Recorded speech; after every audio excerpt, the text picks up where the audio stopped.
Olá, boa noite. Hoje é quarta-feira, dia 12 de março de 2014. Está no ar mais uma edição do TVU Notícias pela TV Universitária.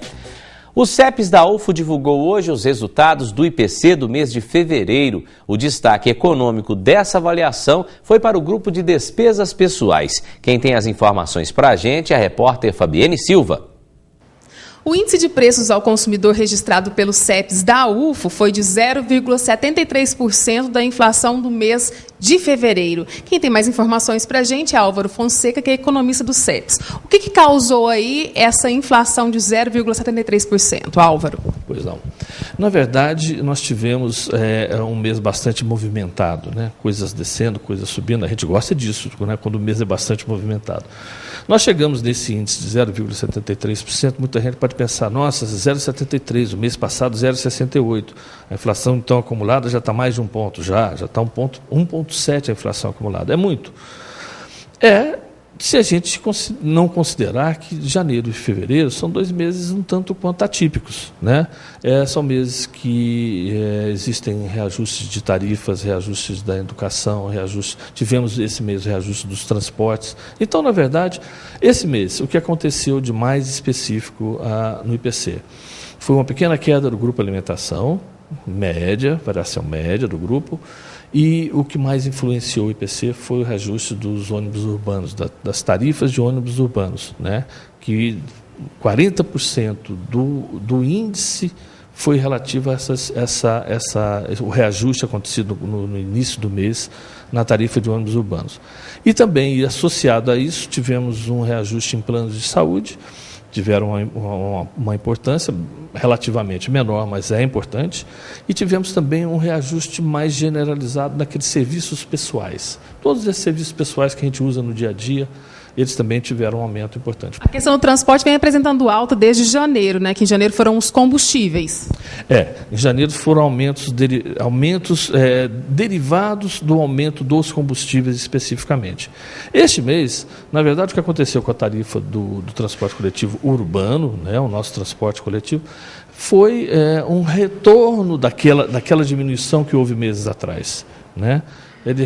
A tarifa praticamente retornou ao que era antes, deu um aumento um pouco mais de 5%.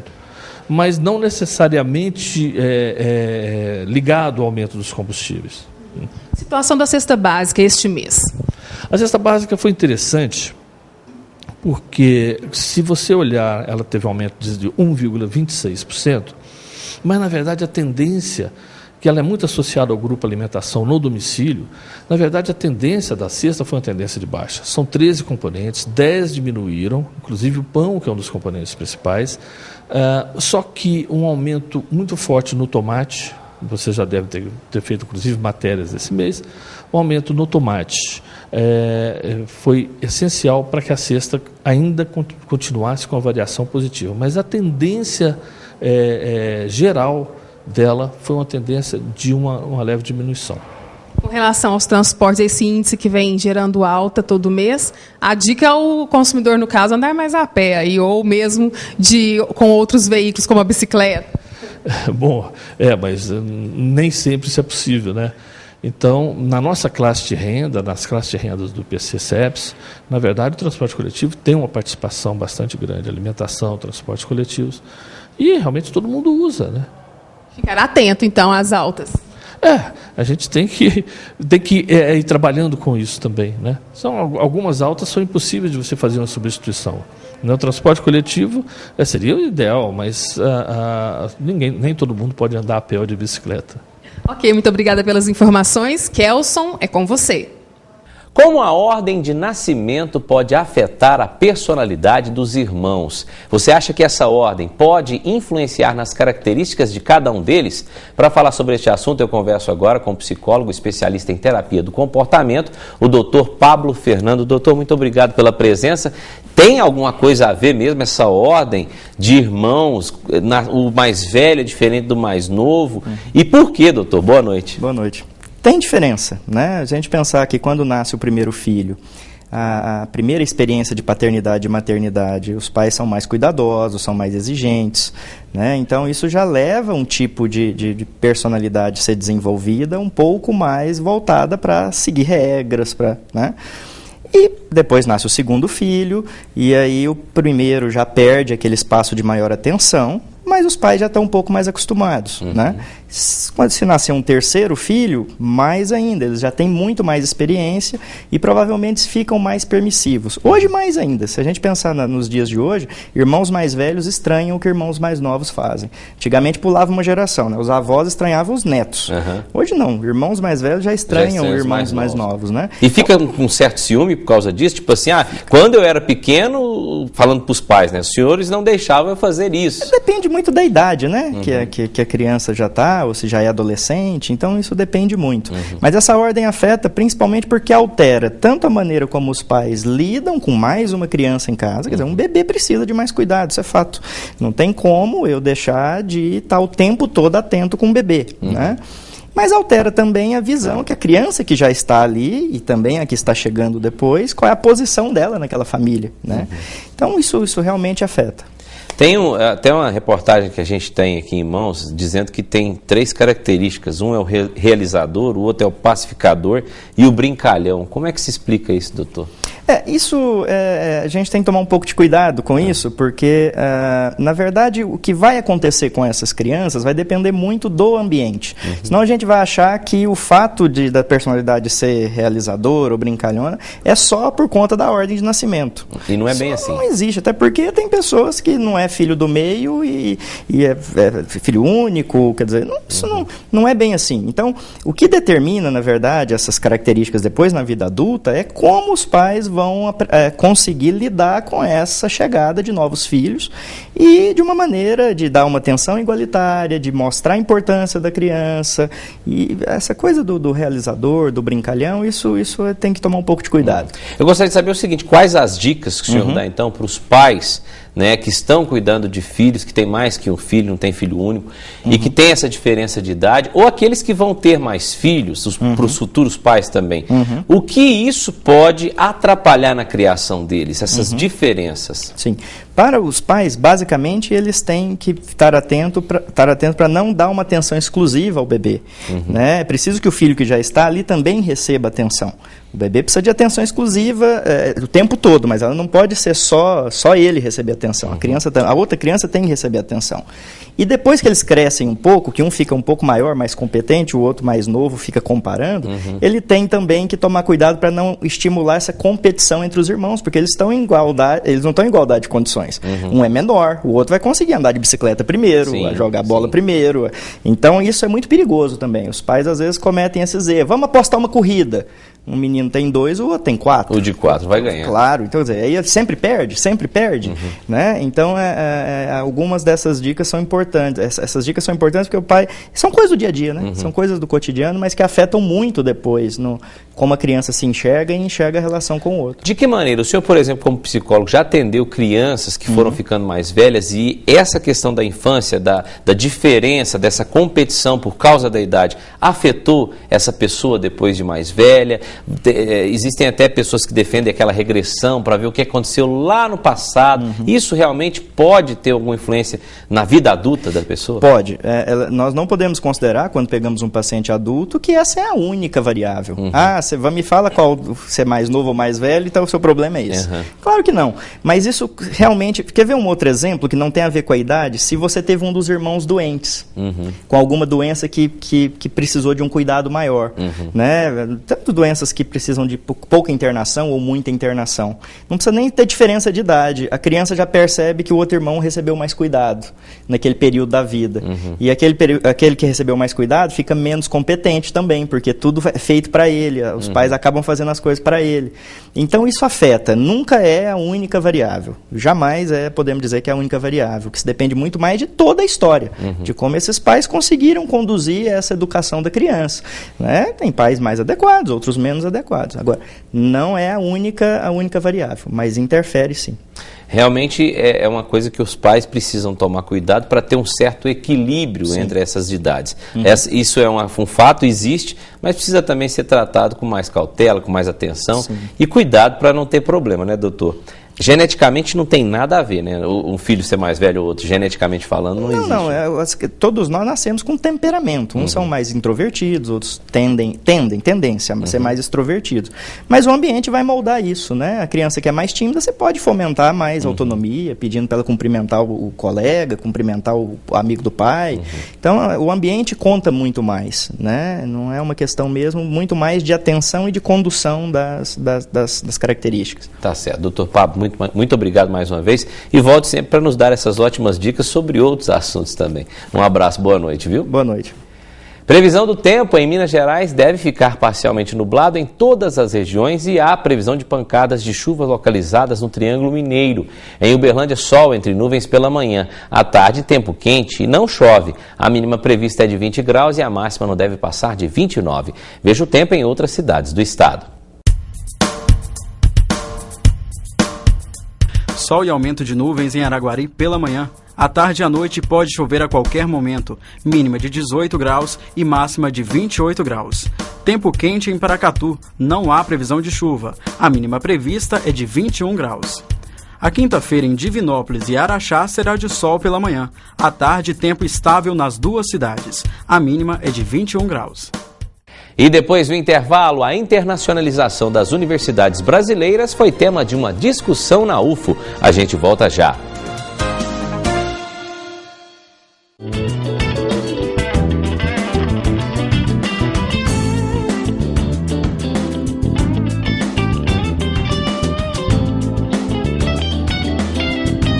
Arte é conhecimento, é construção, expressão.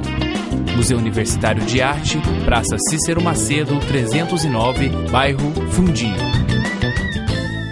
Informação mais ágil, dinâmica e um novo formato. Comunica.ufo.br, o portal de comunicação da Universidade Federal de Uberlândia. Comunica.ufo.br.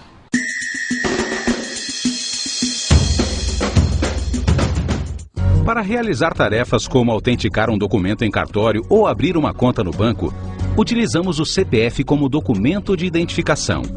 O cadastro de pessoas físicas é o registro na Receita Federal Brasileira. Você pode tirar o CPF em qualquer agência do Banco do Brasil, da Caixa Econômica Federal ou dos Correios. Em todos eles, é cobrada uma pequena taxa. Pessoas com mais de 18 e menos de 70 anos podem pedir o CPF apresentando um documento de identidade e o título eleitoral. Quem tem mais de 70 anos só precisa apresentar um documento de identidade. Pessoas com deficiência mental, discernimento reduzido ou incapazes também podem solicitar o CPF. Neste caso, um representante legal chamado de tutor ou procurador precisa apresentar seus próprios documentos de identidade. Adolescentes com mais de 16 anos e menos de 18, apresentando um documento de identidade, podem solicitar o CPF sem a presença dos pais. Brasileiros que saíram do país e estrangeiros com visto permanente ou visto temporário para trabalhar, além dos documentos de identificação, precisam preencher um formulário disponível no site da Receita Federal. O CPF é um documento essencial na partilha de heranças e elaboração de inventários. Por isso, em alguns casos, é necessário solicitá-lo para pessoas já falecidas. Um representante legal pode dar entrada na inscrição do CPF. Além de seus documentos de identificação, o representante deve apresentar o original e uma cópia simples de uma declaração que justifique a inscrição no CPF, a certidão de óbito e um documento de identidade do falecido.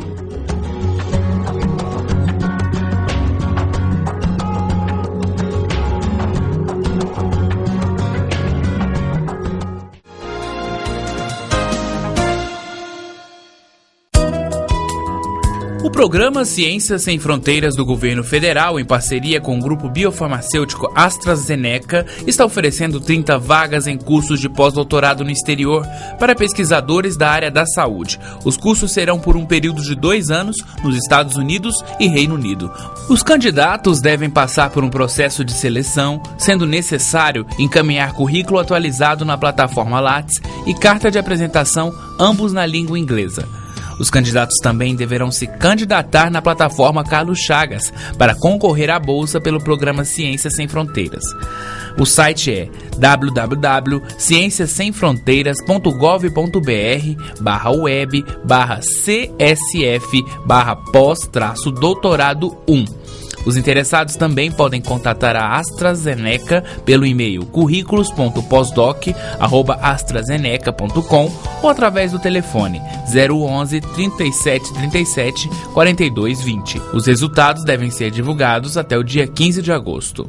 A internacionalização das universidades brasileiras foi tema discutido hoje pela manhã por docentes e discentes da UFO.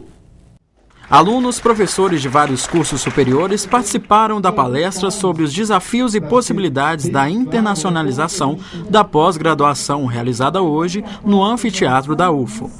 O tema abordado pelo professor e doutor convidado da Universidade de Londres, Luiz Fábio Meschiati, é voltado para a busca de novas fronteiras que as universidades brasileiras precisam seguir para ficar mais parecidas com outras instituições de ensino e pesquisa, que aparecem no topo do ranking das internacionais. O idioma, ou melhor, o pouco domínio de inglês, é uma questão chave.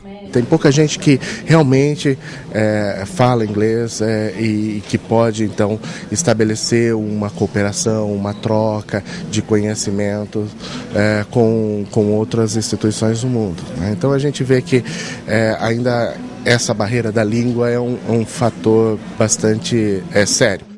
Além da questão linguística, a burocracia que os cientistas brasileiros enfrentam é outra barreira da internacionalização das universidades. De acordo com especialistas, a falta de suporte institucional no Brasil, onde o pesquisador precisa ocupar outros cargos, como de cientista, professor, orientador, gerente de laboratório, também foi discutida pelo PPGED, que já contribuiu para a formação de 600 mestres e doutores na educação. E mais de 1.300 policiais civis de Minas Gerais estão sendo treinados por agentes do Serviço Secreto dos Estados Unidos e do FBI para a Copa do Mundo. Na primeira aula, eles aprenderam a identificar moedas falsas, principalmente o dólar. Por ano, são cerca de 11 milhões de notas falsas de dólar apreendidas dentro e fora dos Estados Unidos. Na Copa do Mundo, o Brasil pode virar alvo desse negócio criminoso. Para combater os falsificadores, os policiais civis de Minas receberam um treinamento do Serviço Secreto dos Estados Unidos. O curso de moedas falsas ensina como identificar as notas que não são verdadeiras. Assim como o real, o dólar possui vários itens de segurança, como superfície em relevo, cores realçadas sob luz ultravioleta e marcas d'água visíveis a olho nu. Há uma preocupação não só da polícia brasileira, como também da polícia norte-americana, em evitar esse tipo, né, de falsidade, inclusive com relação à moeda norte-americana. Só que essa instrução, ela serve também para prevenir, para orientar, para atualizar o conhecimento policial com relação a qualquer tipo de falsificação de moedas. Roberta é perita da Polícia Civil em Belo Horizonte e aprovou a oportunidade de aprender um pouco mais. É importante a gente estar sabendo, né, mais sobre os elementos de segurança das moedas estrangeiras, principalmente em função do momento que a gente está vivendo, né, que é a Copa do Mundo. E depois do intervalo, competição nacional de Baja, uma corrida com carros desenvolvidos pelas faculdades. A gente volta em instantes. www.comunica.ufo.br O portal de notícias da Universidade Federal de Uberlândia. Envie uma notícia. Divulgue seu evento. Envie um comunicado. comunica.ufo.br Você pode até não ver. Você pode até não acreditar. Mas muitas coisas que fazem parte da sua vida podem ser produzidas com trabalho análogo ao escravo.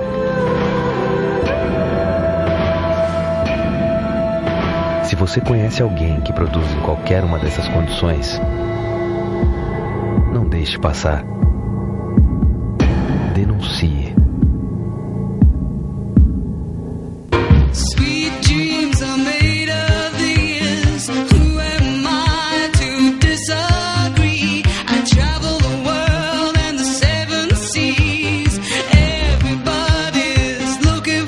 something. Some of them want to use you.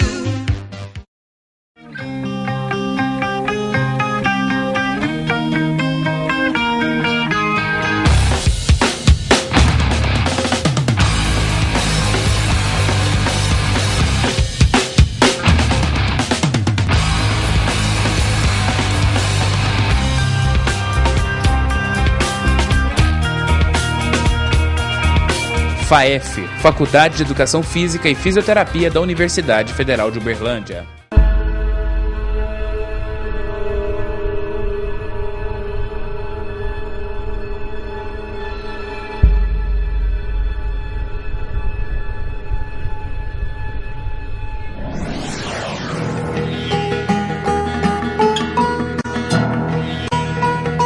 Mãos preparadas para salvar a vida dos melhores amigos do homem. Hospital Veterinário da Universidade Federal de Uberlândia.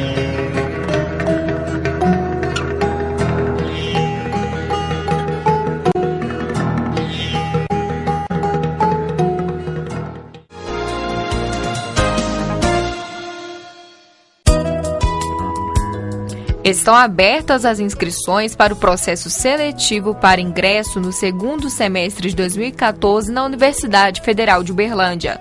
O vestibular é composto em duas fases. A primeira acontece no dia 10 de maio e a segunda no dia 7 de junho. São ofertadas 1.522 vagas em 49 opções de cursos de graduação. Para ter acesso ao edital completo e realizar a inscrição, é preciso acessar o site www.ingresso.ufo.br